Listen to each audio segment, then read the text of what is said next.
baka mapatagilid sila. Especially responding doon sa taas na ginagawa nila ngayon. Uy. Oh my goodness. RRQ going crazy. But here comes that duo. That curtain call combo with the AOG. Bawim-bawi. Hindi yun nababaliktad tayo. So, naghanap sila ng magandang entry point here and parang nahanap yata nila yung putong yun. Si Toy pa ang naunang natanggal. And Susujin makuha naman yung turtle pero magiging sapat ba? This is gonna be a slammer para sa SRG. Galing yung burst talaga ng SRG. Pero without Stormy, wala silang circle na panghahawakan. Ando pa yung slam na magagamit sa RRQ. But at the same time, mababaliktad nila na naman ang pabor. With a triple kill. Go for the maniac na nga!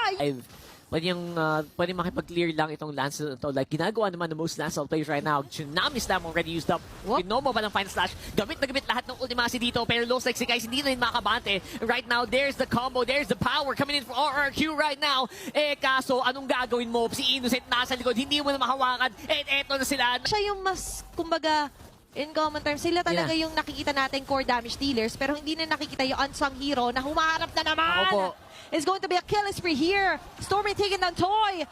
Susujin trying to run away, pero hindi na makakatakas po. Here, Dyren is here. Si Stormy pa yata ang mas masakit. And there's just no minions for them to defend. No more towers to help them out. And that's gonna be Dyren going down, landing Final Slash. Ido as well. CC wala. Toy na lang natitira.